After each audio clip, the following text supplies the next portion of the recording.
May all beings be happy. May all beings be healthy. May all beings be free from harm. May all beings love life.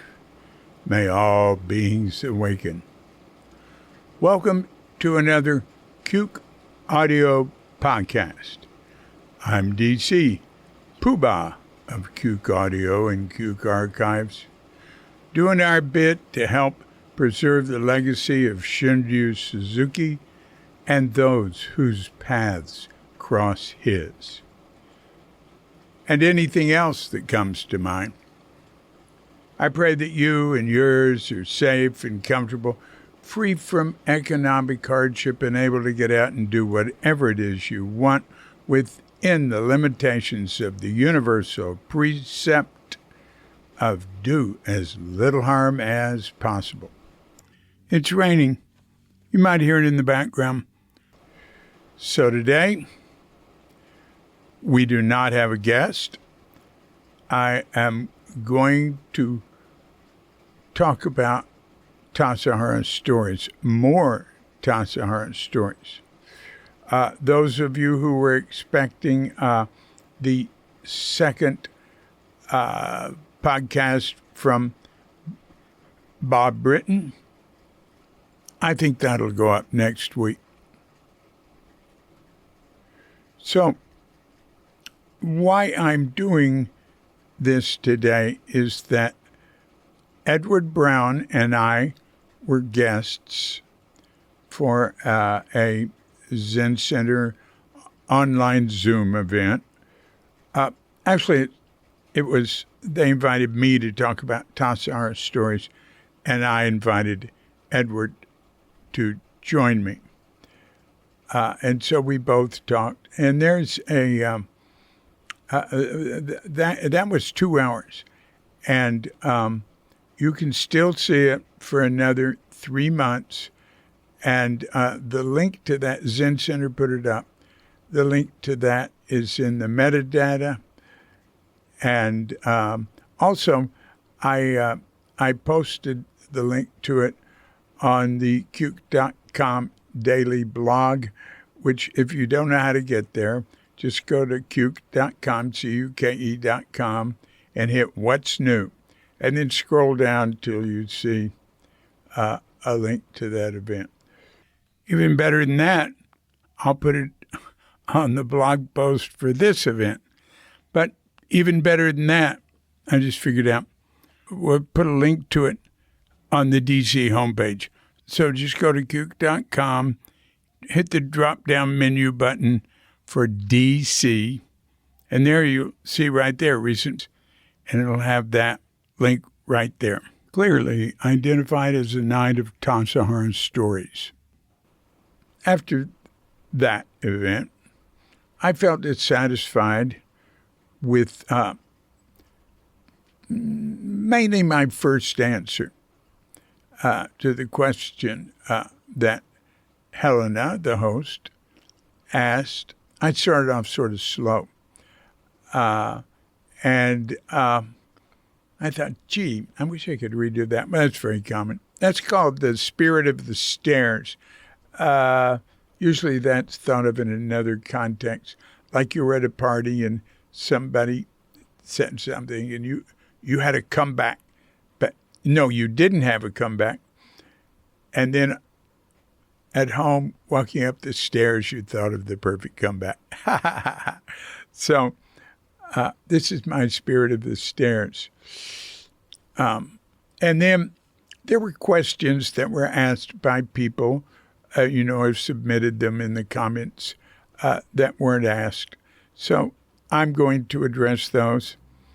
And, I'll probably throw in a few other things. I really don't have any plan. So, the first question Helena asked was, how did we get to Zen Center? Something like this, right? Ed gave a very good answer on how he came to Zen Center. I love that story. It's in Tassajara Stories, incidentally. Both how Ed and I came to Zen Center is in Tassajara Stories. I mean, the whole thing begins with him and Alan Winter on a boat in Canada, and in 1964.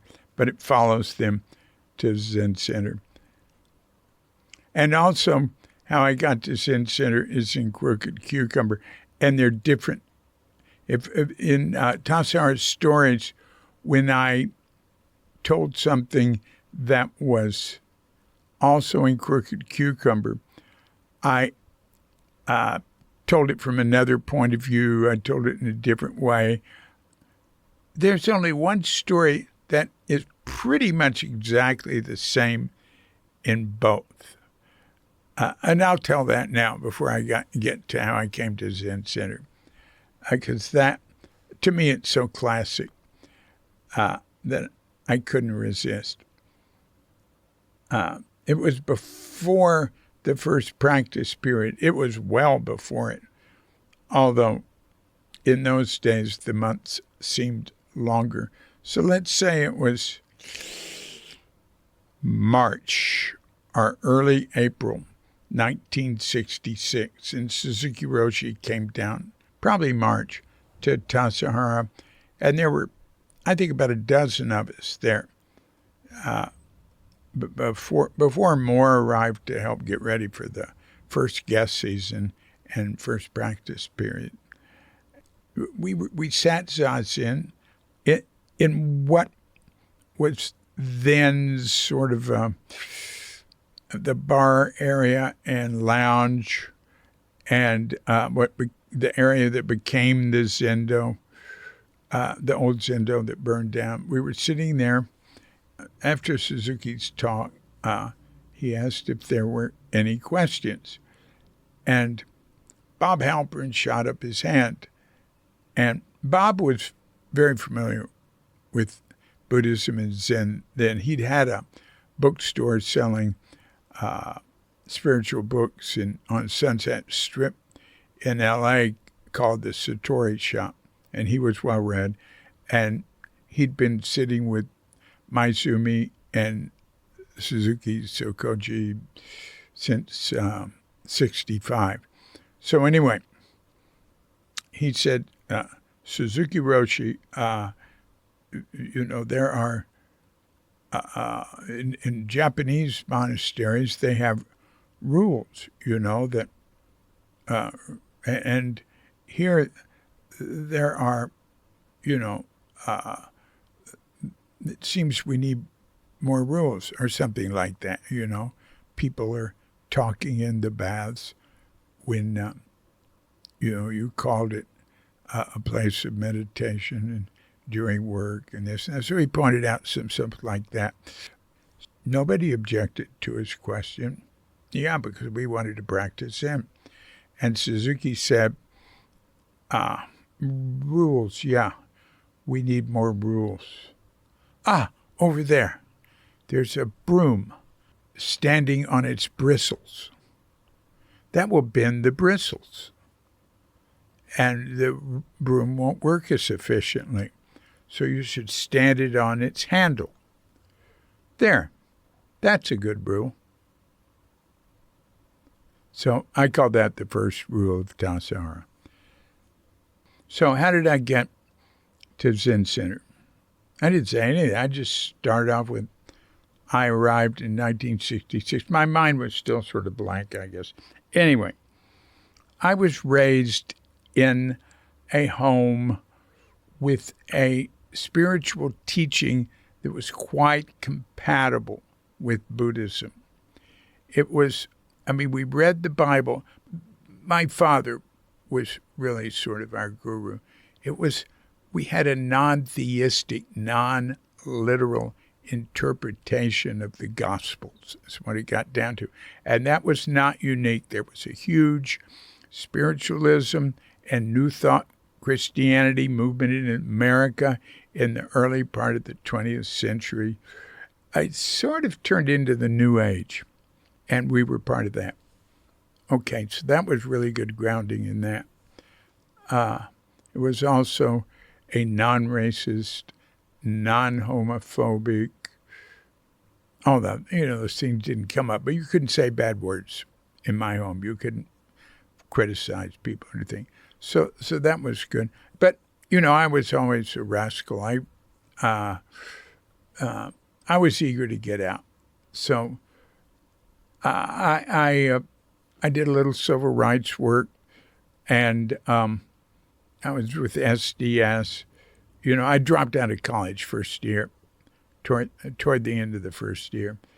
And I was not college material. I mean, I only went to 2 colleges, and they both told me I couldn't come back. I was a troublemaker. Anyway, but I got along with the professors, and I loved some of the classes. So then I went to Mexico, and I started reading Timothy Leary, Alpert's, and Metzner's The Psychedelic Experience. I mean, in Mexico, turned on to pot, right? And that was that was like a sort of awakening. Oh, my God. We felt like pot, it was, enlightenment at first, and it was awakening in many ways. Anyway, as long as you don't keep smoking it all the time, I think. But I don't know, a lot of people do, and they're okay. Anyway, I had my first LSD trip there following the psychedelic experience, which I had a very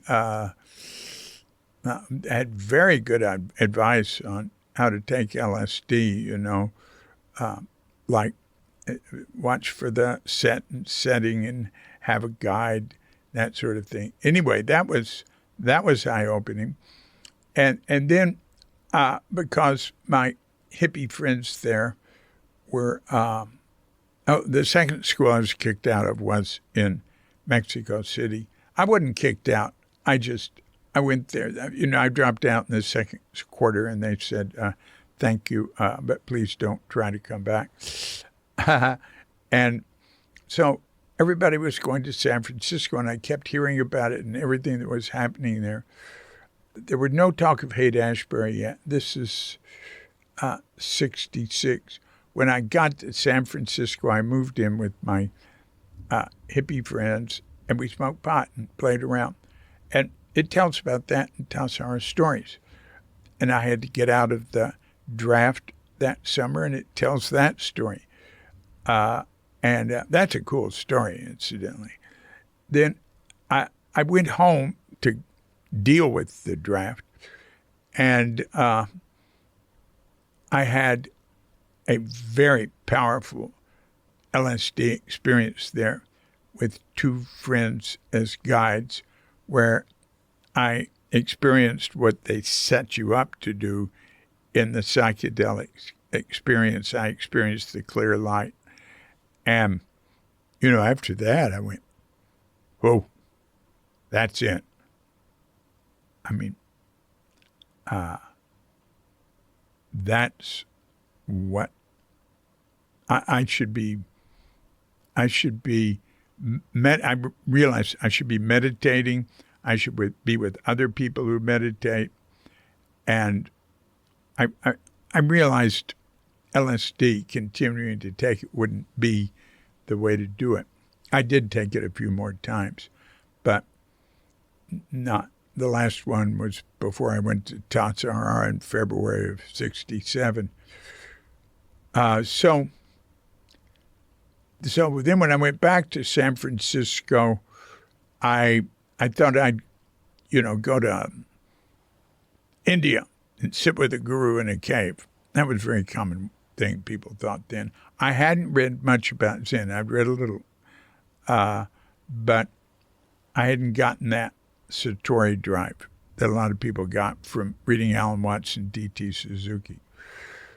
I had read some D.T. Suzuki, but anyway, I didn't get that bug. But I decided before I go to India, I should check out some other groups, and I did. in Southern California. And I was sort of getting ready to, but I had bought some pot from a woman who lived across the street from Sokoji, and she pointed out, she said, that's the Zen Center. I went, huh? And later I decided, well, before I go to India, I should check out the Zen Center. So I did, and I met Dainin Katagiri Sensei. And he talked with me and gave me Zazen instruction. I thought, this is good. And I started sitting. Suzuki was in Japan. I started sitting. I thought, this is good. And I'd already, even before Suzuki came back, I thought, I'm going to do this for a year.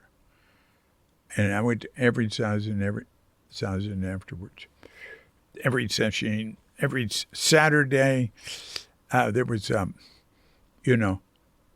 think there were 2 Zazens in the morning on Saturday, and breakfast there, which I describe in detail. It was very interesting. There was the service. And I talk about the service, too. Talk about it there, and I talk about it later. I talk about it in Tassajara, too. It was wonderful. It was chanting the Heart Sutra in the Sino-Japanese 3 times, going straight through, The second time, no introduction. Just you end the first one, Hanya Jingyo, then just go straight into Kanji Zaibo Zachigo. And the third one would be faster. And to me, I felt like it was so dynamic. It was so powerful. It was wonderful. I loved it every morning. I loved the bowing, too, although the first time I saw it, I thought it was sort of creepy. But then I realized it was both good for you to get up and bow down and get up, and it was good exercise after sitting. And later, I just totally accepted it without thinking about it. I loved it. So I love Zen Center. Nobody asked me to join. Nobody asked me to give money. I did, but because I had a little more than most people. Not a lot. Not enough. I still had to work and stuff. But that was it. And that set me off on that course. It was really great. And I did meet Suzuki Roshi. And, in Crooked Cucumber and in Tassajara Stories, I describe those, various early meetings, starting off pretty superficially, but with some deeper connection happening. I think I describe it better in the books than I could now, because it's sort of like in writing, I sort of channel something, that normally is not there. I usually remain pretty superficial and don't try to get deep. And so that's that. Now, let me go to some of the questions that people wrote, comments, and I'll see what I have to say. Somebody asked when Kobun came, Kobun Chino Otogawa, and any Kobun stories, and both Ed and I told some. I think I'll just add one. I was driving him out of Tassajara, and sort of up top when it's flat and you're going through the woods, up on, up toward Chews Ridge, or maybe it's even called Chews Ridge there. We came upon a dead rabbit in the road. Maybe it'd been hit by a car, I guess, most likely. Maybe at night it'd run in front of it or something. Anyway, we stopped because we wanted to get it out of the road. Kobun very carefully picked it up and put it up on the embankment on the side and covered it with some dirt and leaves and turned to me and said, or else it cannot become Buddha. I always remember that. And another time when I was driving him back into Tassajara, he had me stop and he picked a bunch of mushrooms. And we went down into Tassajara, and he went to the kitchen, and which was very small. It was that early, small kitchen we had until 71. The new kitchen wasn't operational until 71. So we had 67, 8, 9, 7, 4 years with that little tiny kitchen, which was sort of where I don't know, we're calling it the bag lunch area or something. It's right on the side of the kitchen, but that's much bigger than it was. It was the old staff dining area before we got the place.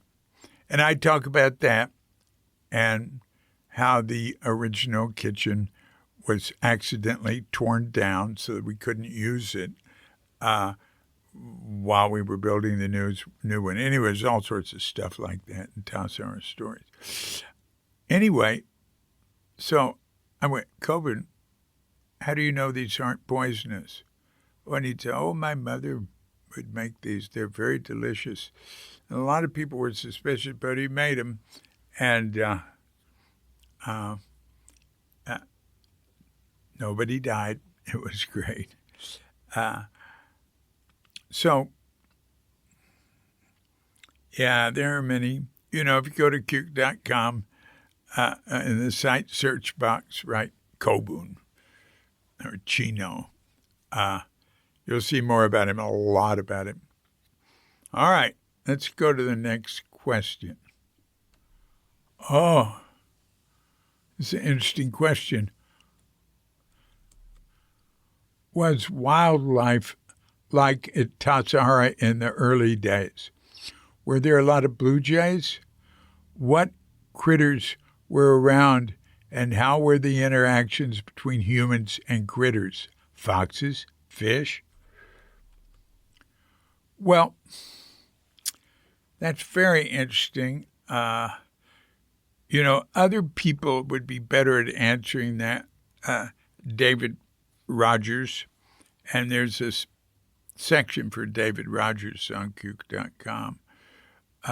Diane Rinshaw,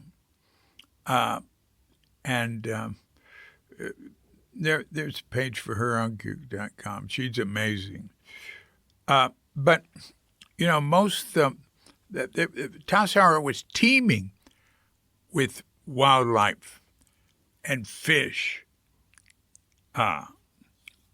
before the Europeans came. The whole forest was full of bears, and the trappers killed all the bears. But the early promotional pamphlets for Tassajara, they go way back. It opened for. Well, the road was built in 1895. People were going there. Europeans were going there since maybe the first trappers around 60, 65. But they started going there. I mean, they'd walk in. And that road, when it was a walking trail, and they're not exactly identical places, but pretty much so. It was deemed a public highway by the Monterey City Council or whatever before the road was even built. Isn't that interesting? That is so amazing.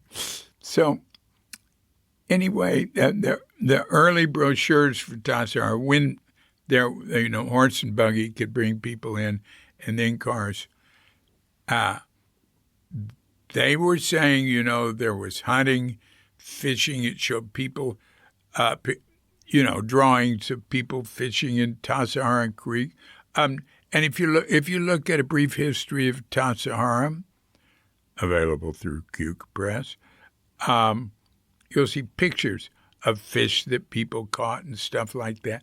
So there were more but it's less and less. Everything's become less, in the world. The human race has eliminated, in recent history, not going back a million years, human beings have always killed big animals and gotten in the way of their ecology and this and that, but not in an unsustainable way.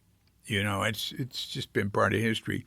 But I'd say in recent history, like in the last several hundred years, and more and more and more and more as you get more modern, we've eliminated half of the animals and animal population on Earth, half of the half of the marine population, half of the insect population, everything. It's way down. And but there were crayfish in the creek that people would catch. And if you go on to Tassajara Stories 2, it gets into that, how it was uncool to catch it on our property because we were protecting them. There are some fish. You can see them now and then. There used to be more. Now, Bill Lambert, the rancher near there, who we were very close with, and he was sort of our way station until we got the Jamesburg house. And that wasn't until, I think, 72 or something. That was after Suzuki Roshi died. Bill Lambert told me once, he said, all the creeks here ran year-round until they experimented with the atomic bomb. And, the small creeks, like the small creek coming into Tassajara that's been called, at least for a period, was called Cabarga Creek. It has no name. It's just Small Creek. It runs dry, but according to Lambert, it didn't used to. So that's interesting. But the wildlife now, there's some, deer don't come in there. I have seen it on rare occasions. Well, actually, across the creek, I've seen deer on that very, very steep hillside. So there are deer in that area, yeah. And there are people who go deer hunting. Boar hunting, I've never seen a boar in the Tassajara area, but they are in those woods. And Lambert would take people boar hunting. People would come there to go boar hunting with him. But so the woods are big. Los Padres National Forest, hell, it's, there's a northern section and a southern section. So, and there was a bobcat. There have been bobcats seen in the area. There have been mountain lions seen in the area. We had one bobcat come in and become a sort of pet. It probably had been a pet, and finally the Forest Service said we can't keep it, But there have been mountain lions nearby. You should always be careful walking in that area. It would be very, very unusual to run into a mountain lion, but it's really better not to go walking by yourself, although I've done it a million times and everybody else does too. But I'll tell you one story because you specifically asked about foxes. Now, this is in Tassajara Stories. It's my first session, the summer of 1967, the end of the first practice period, which was for 2 months. It was broken up into 2 one-month sections. So for people who only stayed for the first month, there was a 5-day session led by Tyson Maizumi, with Suzuki attending some and Coburn helping out some. The second month, there were also some people who came only for the second, but most of us were there for both of them. And so the session to end that, and it was a 2-month practice period, like they all were until 1970, when Tatsugami came in the spring. Uh, oh, uh, God. Yeah, critter experiences. All right, I'll tell you both of them. The in that session, I was sitting right by the screen door on the side in the Zendo, in the old Zendo, and it was pretty near the front. And Suzuki was giving lectures. And while he gave a lecture, I don't remember what I said in the book. It was like, I think it was a beetle, a large beetle, walked in under the door. There was a lot of space under that screen door. Walked in under it and came up on the tatami. And I got it with, like wiping cloth off my oryoki, my meal bowls, and opened the door and put it outside, which made some heads turn. The next time he gave a lecture, I was sitting there. It was Sesshin. He was giving one every night. So the next night, I'm sitting there, and a stinging scorpion comes under the door upon the tatami, going toward my knee. So I get the middle-sized bowl out of my oryoki and put it on top of it, and take the meal chant card, I think, and put it under, or some card, a chanting card, kept there, and opened the door, and I walk it out, and, I go up the stairs to the road, and let it go on the embankment above the road there, and so I come back in, and that draws some heads. And then the third night, I'm sitting there, and a tarantula walked in. And tarantulas aren't scary to me like stinging scorpions. I've been stung by a stinging scorpion. I was very, very young. But tarantulas, people have them as pets and pick them up. They can bite.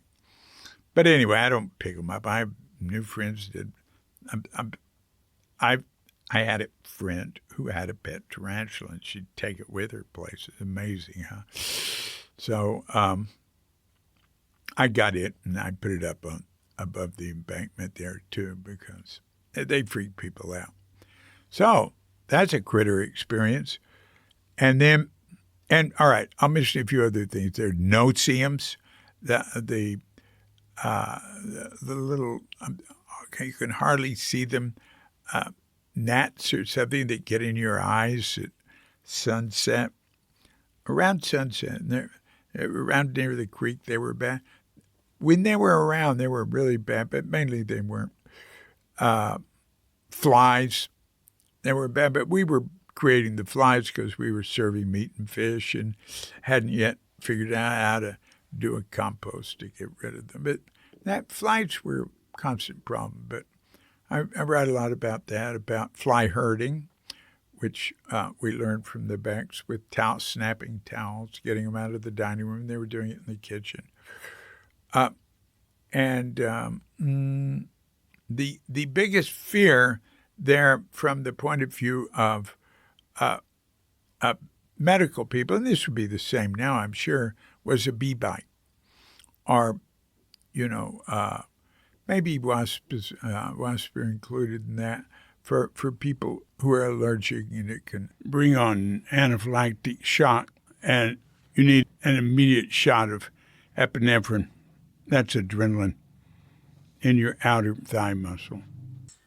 So we would keep that shot hypodermic in the office for that, and it was used on a few occasions.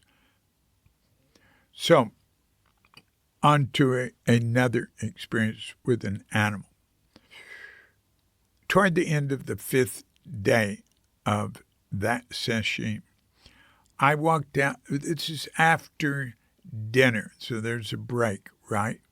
I walked out to Grasshopper Flats, and I just stood there near this oak tree, and under it, it was pretty nice size. It wasn't a huge one, and I just stood there looking at the sky.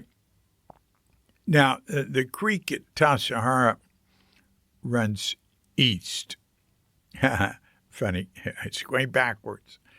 So I'm looking at the sky there, and even though the sun is going down behind me, there's mountains all around us there, so you don't get a good sunset, sunrise views there.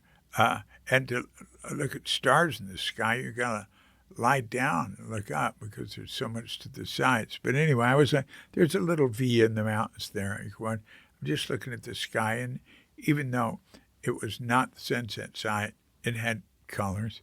I'm looking at it, and I'm feeling, wow, this, feeling from the sesshin like I've never felt. This wonderful sort of, well, I described as much as I could there, which was very little. So anyway, I'm standing there, and I catch something in the corner of my eye on the right. And it's a fox. And it's walking up toward me. And it came right in front of me. I mean, a few feet away. Stopped right in front of me, turned circles, laid down, and went to sleep. So it's doing that, and I'm standing there motionless. I don't want to disturb it. This is a wonderful moment. So I stand there with it sleeping until I hear the Han. And then I know that's the Han for Zazen. And I thought, what'll I do? And, every minute there'd be another Han hit.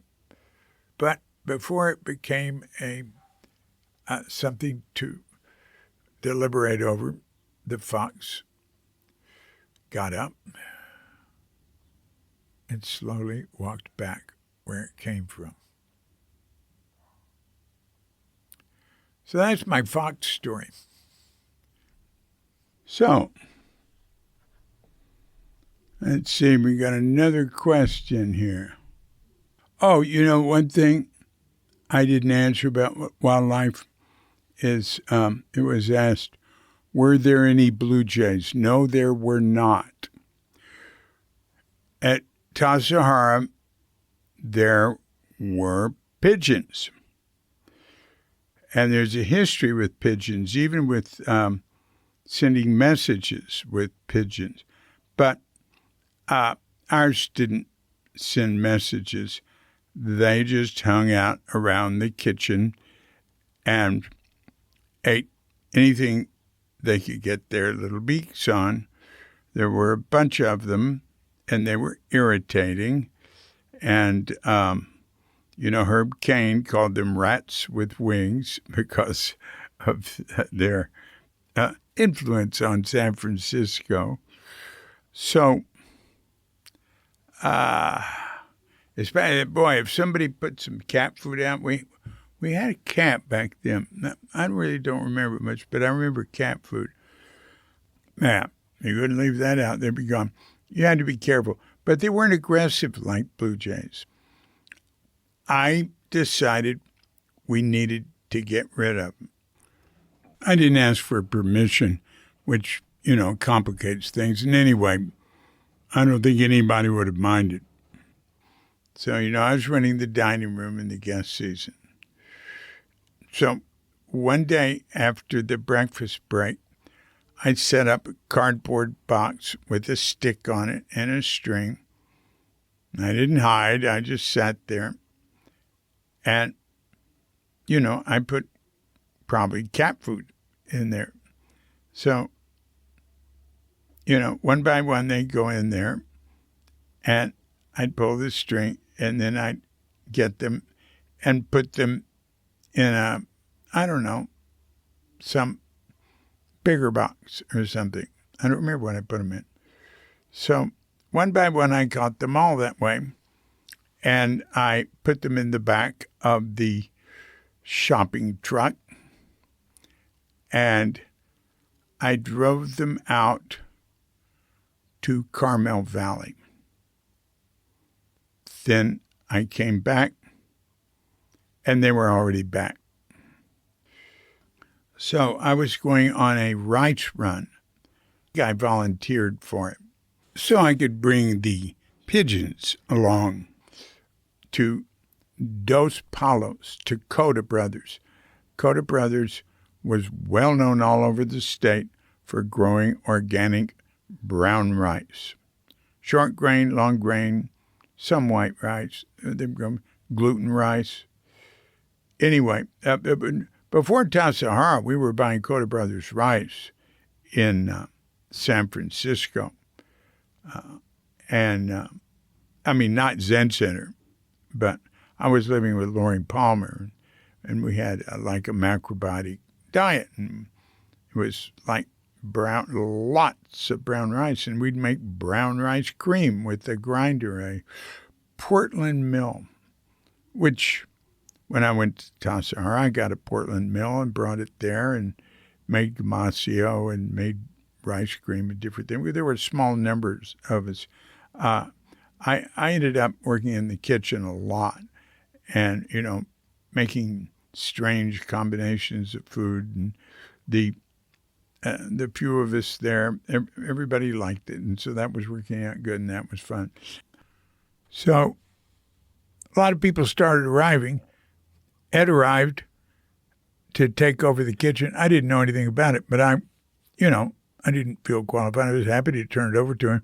And at the same time, Richard Baker asked me to run the dining room and get it ready for the guest season, which was coming. We had, one from May 1st through June, and then we had a 2-month practice period, and then the second part of the guest season then.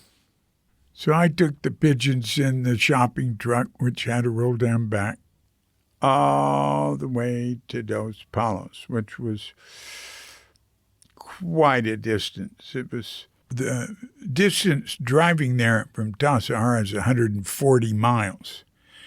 And the distance as the crow flies is 40 miles. Now I have 75 in the book. I'm putting that in errata. I can get better information now with ChatGPT. I had to eyeball the distance off a map, and I was off by about a factor of 2.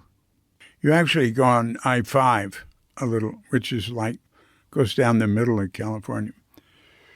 So I let them out there in this very windy pass where trucks with big signs warning you about the wind, and it was famous to blow trucks over, blow Volkswagen buses over. Anyway, I let them out there and never saw him again. So that's that. But look, I think I might have laid the path for the Blue Jays to arrive, and they were worse. A couple of reasons. One, they'd squawk. Another, they were aggressive. They'd steal food aggressively and intelligently. They'd take it out of people's hands. Your bagged lunch was not safe putting it down, especially around the kitchen area. But guests would come and say, my bagged lunch was safe, Another thing is that the Jays drive off songbirds. They take eggs from songbirds. But a lot of people like them. They're actually Stellar's Jays, but we just call them Blue Jays usually because Stellar's Jays is not easy to pronounce. So that's it for them. Now, it says, any memories of Charlotte and Charles at Tassajara? Yeah, sure. They're in Tassajara Stories 1, probably in Tassajara Stories 2, probably in Tassajara Stories 3. I can't remember. I wrote all 3 books at once, and, then just had to spend a few months on each, finishing them up to get them out. Charlotte, when Charles would come and do workshops there, do her work. So it was body awareness work. And if Suzuki Roshi was there, he'd join in on it. And all students could go. It wasn't for guests, but I guess guests could go. Anybody could go. But it wasn't like one of her paid things. I can remember like lying on the floor and her saying, feel your feet, and then focusing on the feet. A lot of body awareness stuff. Anyway, they were wonderful. Charlotte was wonderful. And I loved relating with them. One thing she did, I was really surprised. Well, there's 2 things, I'll tell you. One thing is I was having a problem sitting zazen crookedly. And it's in one of the pictures. It's in a picture that's used a lot taken from behind Suzuki when he's giving a talk in the Zendo and the kerosene lamp and all. That's 67. And I'm sitting there with my body leaning to the side. Horrors.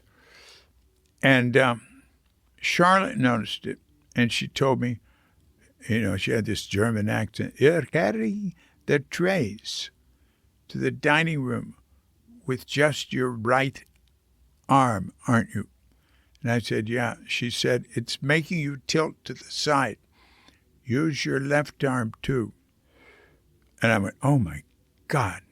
Then I started using my left arm only until I started straightening up, and then I could alternate. So that was great.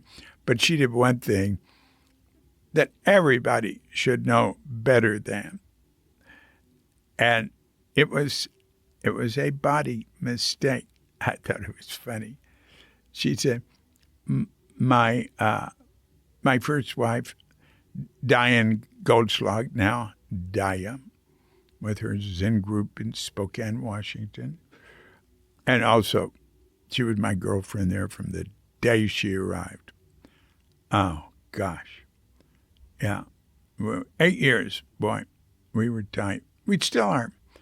But we went our separate ways. And anyway, so Daya and I were talking to Charlotte and Charles. I don't know what year this was. And she asked Daya if she was pregnant. Ha, ha, ha, ha, ha. Nope. And humor columnist Dave Barry, was with, I think, the Miami Herald. He talked about that in a column. He said, never ask a woman if she's pregnant unless you could see the head crowning. So anyway, that's, Charlotte and Charles were wonderful. We always loved having them. And, she lived, their home was right above Muir Beach. And so I'd visit her. I visited her when she was 101. She was still sharp as heck. And she was very close with Richard Baker. He called her his first teacher. For him, it was going to a workshop with her and maybe Alan Watts. Anyway, it's in Tassajara Stories, the first book. So I would ask about Herb Gold and the Jaguar. Well, that's in Tassajara Stories 2. In 1968, Herb Gold drove in with a Jaguar and had car trouble coming in. And Herb Gold was a well-known writer who published many books and magazines and went back to, post-World War II days and was sort of on the fringe of the Beat generation. He wasn't really a Beat, but he knew all of them and they all knew him. A very nice guy. He and I used to go to St. Stupid Days parades in San Francisco. He just died recently at, I think, 100 or something, way up there. I was sorry I hadn't contacted him in recent years because he was very active right up until, very near his death. But that's true, with a lot of people. I notice as I get older, I have to let regrets fade away because there's all these things you wish you'd done. Suzuki Roshi had them. He wished he'd practiced harder. He wished, it's very good. In fact, pretty much everybody has them. And almost everybody has a sense of failure. At some point, they could have done better. They could have done more. They remember, what they didn't do. But we're not here to succeed. So it really doesn't matter. So those are small regrets. Him wishing he'd practiced harder, that's still a small regret. I mean, because, there's no... we could always do better. So anyway, Herb Gold came in and was very interesting, very nice guy. And he stayed there, I don't know how long, a few days. And he left without his Jaguar. He gave it to us. So we sold that Jaguar and bought the 6-ton truck, which was very helpful. And then in the newspaper, there appeared an article about him in the San Francisco Chronicle on the 10 best places to go in the Bay Area to take a date. And one of them was Tassajara. Yvonne Rand wrote him a scolding letter about that. When he came back in next time, he told me he was worried. I always met all the guests because I was running the dining room.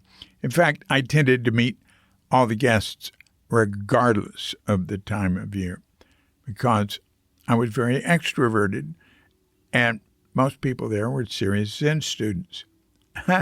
Pardon me. So he came back in a while later, I don't know, a month later, and he said, "Oh my God, I was worried I wouldn't be allowed to come back." And then he told me about Yvonne's letter. And I said, "I think we'll survive it, and thanks for the truck." Somebody just wrote Jikoji. Well, Jikoji is this sort of country place that Kobun founded out of the Los Altos Zen Center. It's a wonderful place, but there was never any connection other than with Los Altos Zendo or others in group. It's a wonderful place. It's still there. It's up, near Los Gatos or something in the mountains above Santa Cruz. It says, "Can someone tell the story of Duran Kiefer and the Gyosaku stick at Tassajara in the early 70s? Well, it wasn't the early 70s, I'll tell you, because he was there in the early years. He was there in 67, maybe 68. He was a real character, and he went back to sitting at Sokoji. He was the ship captain, Duran Kiefer. There's a story about him, and, either Zen is right here or Zen is right now. I think Zen is right here. The little books of vignettes about Suzuki, where he asks Suzuki to go sailing with him. And he said, "Well, I have to ask my wife or something." So Duran gets back to him, and this might not be the same way it's told in the book. I'm just remembering. what I can. And Suzuki said, well, she can't go. And he said, well, so we can't go. And he said, what's wrong with her? And Suzuki said, she's seasick. Like I'm the same way. I don't like to get in boats. I don't do it for fun. Although I know lots of people who do, especially here in Bali, my God. Well, not more here in the Bay Area, my God. Anyway, the story about Duran Kiefer and the Kyosaku, that's news to me. And there's another person who mentions it, and about him throwing a Kyosaku, the stick, like somebody, back then we had a stick, the Kyosaku. It was traditional in Japanese Zen. Guy, in Japan, it's not Zen if you aren't hitting people, or at least they're sitting zazen. But at some point in the period, someone gets up and walks around, and if somebody's sleeping, they place the stick on their shoulder, and then they gasho, they bow, and then they go wham, and it's a long stick. It's like, it can be like, like 3 feet long, and the handle end where you hold it is round, and the other end is flat. And we were very used to it then. I mean, there was a junko, we called them, going around every period. They'd get up about 10 minutes to the period and go around for 20 minutes and sit down. If you were sleeping, if you were nodding, and people would ask for it to help wake them up. And there were some people hit very hard. Most people wasn't too hard. And it was very frightening. All these people would get zazen instruction. Nobody would tell them about it. Guests would come sit with us, and they'd they'd see somebody walking around hitting people. They wouldn't know what on earth is that. So it's sort of funny, but people would learn. And there've been people frightened. There were Ruthie Disco. The first time she said she didn't know about it. The Junko came and hit the person next to her, and she burst out crying. I just recently had a communication with a woman who came there, and there was somebody doing zazen instruction with a stick, and they were sitting, and she said it was a Asian man walking behind them, hitting the stick on the floor, and she wanted to know who he was. That was 1970. I had no idea. I never heard of that. Never heard of anybody bringing a Kyosaku to zazen instruction. It was so far out. Anyway, if anybody knows who that was, go to Cuke.com, go down to Contact DC, and tell me. And Duran threw in the Kyosaku in the creek. Obviously, he didn't like it. He was very strong-willed. He had a center, the Bear Creek Zendo up at, Los Gatos up above Santa Cruz Mountains. And Gai Fu Fang taught there like Tai Chi, or I think that's what he did. Duran made it a non-profit, and his home and everything. And then, but maybe the Zendo or something was separate. But anyway, they took it away. His board took it away from him after a while. He was sort of problematic, but he was an interesting character. And I just say a couple things about him one time in the first Tassajara Stories book. But that's neat to hear. And I'll try to, I wish I knew more about it, but I'll try to get it with the stuff on him there. There's an interview with him on Kook.com where he writes it in the third person. Maybe it was more like he just sent it, and I have it in interviews. So, do you remember when Ram Dass came to Tassajara and what happened then? I do not remember him ever coming. I would say if he came, maybe he came early on, but I generally knew everybody who came. A lot of other people came, but maybe he came when Richard Baker was abbot. That would be quite likely. They knew each other. When he came back from India once, I remember him staying at the Baker's home, next to 340 Page. Yeah, very interesting and important person in a modern spiritual history, but I have no association with him in Tassajara. Then somebody wrote, speaking of the road, I had talked about the road for a minute. I remembered how frightening it was to people and how much worse. I didn't talk. Well, maybe I did. Sure I did. How much worse it was back then. My God, when I first came in, we had to, in February of 1967, the road crew fixed the road up in the spring, but we had to go over a board on the right side. The road had fallen out that much. There was a long board where your right side wheels were going. And, oh, my God, it was so much narrower and bumpier and everything back then. Every year it would improve. Every year, thanks to the road crew who were dedicated. And, they'd come, in the spring, spend several weeks working on it, fixing it up, and they'd stay at Tassajara, and they were wonderful. So it says, speaking of the road, I remember Taj Mahal driving out early one morning. It had snowed, and he had a concert in Southern California and had to drive to the snow to fly south. He left his wife and newborn at Tassajara to return as soon as he had completed his concert obligation. Well, this doesn't quite add up, because I was there when Taj Mahal came in. That was in 74 or 75. I was Yuso in the summer of 74.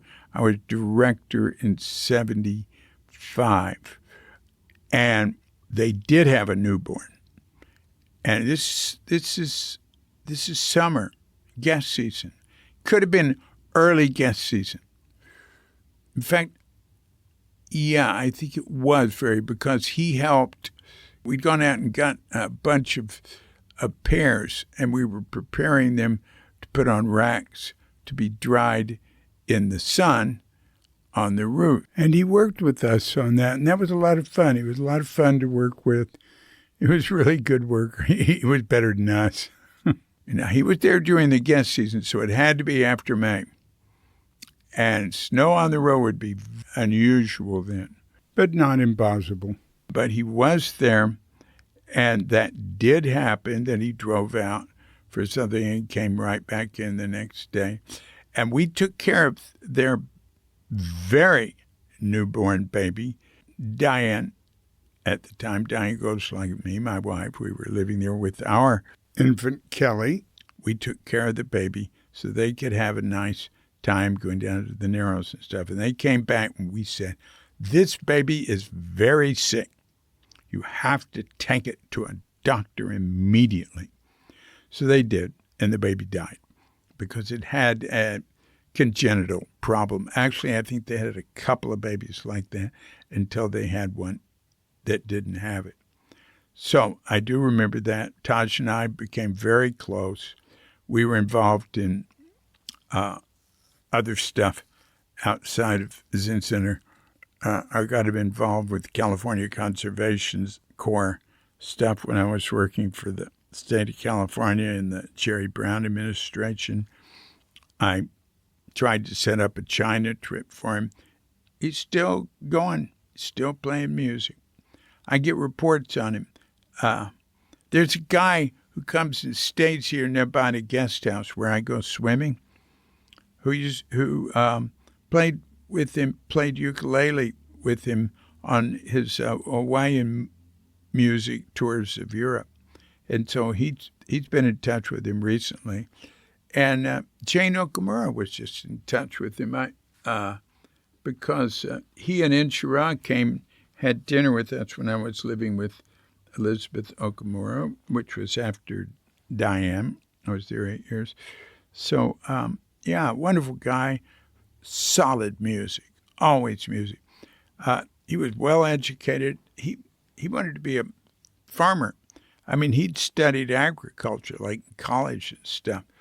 And I think some of his parents were Jamaican or something like that. Anyway, he just couldn't stop playing music. It's just wonderful. Anyway, that's enough about Taj. Very friendly, wonderful guest. Any stories about Mel? Well, of course, there's endless stories about Mel. And there's a lot of them in Tassajara 2. Not in Tassajara 1. But, I can say this about Mel Weitzman. And there's stuff about him in Crooked Cucumber. He was an artist, a bohemian artist who lived in North Beach. He also played the recorder.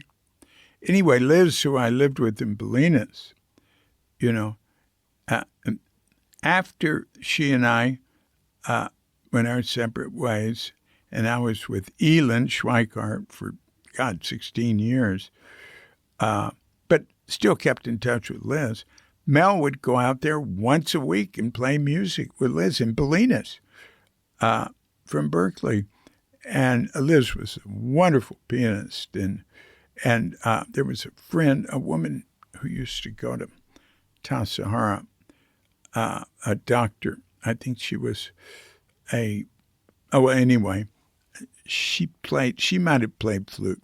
Anyway, they'd play together. Mel was a really good musician. And one thing I point out about him, I always do, is that he played with Terry Riley in the classic piece On C. Now,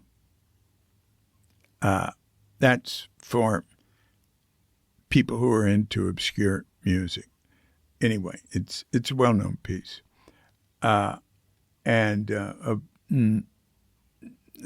Not normal music. Mel came to Zen Center, I think in 1964, around the time Silas did. And he came with Daniel Moore. Daniel Moore brought him. And Daniel Moore's in Tassajara 1. A very interesting character who started Floating Lotus Magic Opera Company or something like that. Later became, got a Muslim name. I don't have a podcast with him, but I have a long interview with him that's on Cuke.com, and there's a page for him. A very interesting guy. And anyway, Daniel Moore brought Mel there one morning. Mel got turned on and kept sitting and, became a regular. Then, he lived over in, and now how did the Berkeley Zendo start? Well, first it was Jeannie Campbell and Howard Campbell. And Jeannie had been a very important person in San Francisco at the Zen Center, very industrious, but she was always asking questions saying that she had to be doing good deeds and couldn't sit all the time and this and that. And Suzuki Roshi would say, well, you might think you're helping people, but sometimes it might not be helping them or something like that. And he wanted to come sit more. And so they had a place in Berkeley. And I remember sitting with them in at least early 1967 before I went to Tassajara. And I think they were there in 1966, although I remember in the city too, so I don't know exactly. But I remember sitting with them. They had a little sitting there in Berkeley. I remember staying there, sitting with them in the morning. To me, that was the first. That was the beginning of the Berkeley Zendo. And then they moved on, and Mel Weitzman took it over. And it was him there. And, I mean, at some point, Suzuki asked him to take care of it. With him, the Berkeley Zendo really became something. And it's still going, and it's wonderful. He wasn't ordained as a priest till 1969, which Suzuki did, because he was really running the Berkeley Zendo. And also, he was full-time, dedicated, and all that, right? But he told him, he said, now, Mel and Bill Kwong were very close. And he said, now, I'm ordaining you before Bill. This is 1969. He ordained Bill and Silas in January of 70, right? And Mel was like fall of 1969. But he said, so you're getting ordained before Bill, but he's going to be senior to you. And Mel accepted that. Mel's always been very humble. He's not ambitious at all. I did 3 podcasts with him before he died. I loved talking with him. And I went over the book he wrote that was published posthumously. And unlike his podcasts, he had a lot of mistakes. He had a whole lot of, But anyway, I'd send in 250 notes. I was dealing with Alan Sinak on it. I had 250 notes on it, and he submitted it to, Counterpoint that published it? They couldn't accept all of them because they screwed up the narrative, but they did a lot, and it was okay. It doesn't matter. But some things he had off that were really, his memory, wow. He said that he set Suzuki's gravestone with Suzuki, and it has this very dramatic line, and then I realized he was setting his gravestone. Well, they worked together up there on the Ashes site, and they did set stones. And he's right in a sense, but that wasn't the big stone. I told about that because there was a question about that in the Tuesday evening Zoom event with Zen Center. I gave that story of that. But also, he wrote about bringing that stone up the hill. And Ned Hoke knew him, and Ned Hoke said, Mel, you were director then. You didn't work on that at all. And he said, Bob Walter and I did that whole thing. And he sent Mel pictures. And Mel went, oh, yeah, I guess you're right. Completely unconcerned. Anyway, to me, it was very admirable. Mel's unattachment he really was unattached to fame and fortune, really. And he was a perfect person to be a priest, and he did a great job. Everybody liked him. He had his problems with Dick Baker. He always had a lot of problems with Dick Baker. And anyway, some of them were justified. But, I wasn't that sympathetic. To me, this was like fighting warlords. All right, so Dick had the San Francisco Zen Center. Mel had the Berkeley Zen Center. Les Kay would never get involved in anything like that. Had Los Altos. Bill Kwong had Sonoma. But Mel felt very disrespected by Dick and everything. And that's probably true. But he had his kingdom. Well, he really resented it that, he'd oppose Richard in board meetings or something in some way. And he was really offended at some of the ostentatious stuff Richard did, fancy robes and everything. But, and then he felt like he became a persona non grata, and that, and how people, we group think and everything. Mel said, there were a lot of people from Zen Center coming over for different events or whatever is happening at the Berkeley Zendo. But at some point there, he felt like he was getting shunned. And he said people just stopped coming. And, He just greatly resented that. Now, that was 45 years ago. His book came out a couple of years ago. I think what he wrote, though, he wrote about 20 years ago. Alan told me that, which Alan and I thought was very interesting, considering some of the inaccuracies of his memory. But look, Mel survived all that. He became an avid Zen center.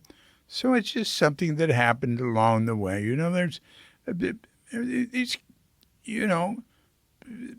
There's these sorts of things happen between senior disciples, and they just come and go. And really, Alan and I both felt like, this was just something Mel should let go of. And I think he did. we let go of things before we die. But look, it's not only him. A lot of people became obsessed thinking about Richard Baker after he left. He was so important in setting up Zen Center and in how all our lives evolved. Most of us, everything would have been different. Anybody who was there, who studied with him, or was there, who was at Zen Center back then, nothing would be the same if there were no Richard Baker. So it's like one of these family things, like the resentment against the father or something like that. And I've seen it. Silas Hoadley, decades after he'd left Zen Center, I'd visit him at Port Townsend, and he would talk about Richard Baker. And Nils Holm would say, what the purpose of Richard Baker's life is to get other people to talk about him. So this is just more phenomena, stuff under the bridge. It doesn't matter. But I thought I'd bring it up since you asked. And it wasn't all funny stories, huh? That's enough of that. So I love Mel. Look, zillions of stories about him, of course. They're on Cuke.com. They're in the books. They're in Tassajara Stories, too. Somebody asked, when is that coming out? It's coming out in January 1927. So, and Tassajara 3, I've got to get that ready and do the audiobook for it. The audiobook for the second one's done. We'll see if I hope I get to it. I'm finishing another book right now. It's very short. I wanted to get to it, and it's not clear how long I'm going to live. So I wanted to do it. It'll be very short. It's called Freedom Songs, My Journey Through 1964. It's about getting involved with civil rights and SDS and what happened that year. And I'm trying to get it finished now. It was already all written, but it needed a lot of work. And I'm going to self-publish it because, Monkfish, they might say, yeah, we'll publish it in 1968 or something. And also, I have some New York agents that I have just for dealing with a guy who wanted to make a movie out of Crooked Cucumber, and then we're dealing with him now on that. I don't think it's going to happen, incidentally. And I don't particularly want it to, unless it was a really good, clear deal that didn't put me and Katrinka in any liability in the future. And I could go on and on about it, but I won't. But anyway, these New York agents, I got hold of specifically to deal with him. And one of them who's dealing with him does nothing but deal with non-fiction narratives, placing them with film, TV deals. And the other one's with a very big New York agency that I got to thanks to Tano Maida and Sally Baker, having been the founder's roommate in college. And that took time. It took me months to get to them, and it wasn't easy. And so the one there, she specifically took it on to deal with the film deal thing. And then she's Alexis. She got hold of Jody to work with her because he's really the guy to do that. But, so I have a literary agent in New York. I can't wait. I want Freedom Songs to come out soon. I have Cute Press. I've published a few books on it. Brief History of Tassajara, a little novel I wrote to find a girl from Perth. A little novelty book, the Book. Colored Dreams to find the girl from Perth. I published Manea's Chronicles, the Mad Monk here. And then there's a couple of other people, David Schneider and Chris Miller, are on there as Cute Press books. But the deal I made with them, and I'm open to do this with others, is I can tell them where to go and how to get it all ready to go on not only Amazon, but Ingram. Now, you want to be on Ingram because they get you in bookstores, right? And so you can't, it's not hard. And then you can say more than it's just available on Amazon, which a lot of people don't like. But you have to do Amazon first because they're if you do it Ingram first, they'll say it's already published. And, there's problems like that. If I put it out, a few people would know about it. It'll be available. A publisher can pick it up later if they like it. I think it's a really good story. And it's pretty tight and it's very short.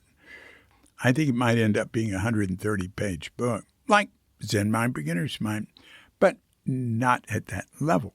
It's before I got to Zen Center.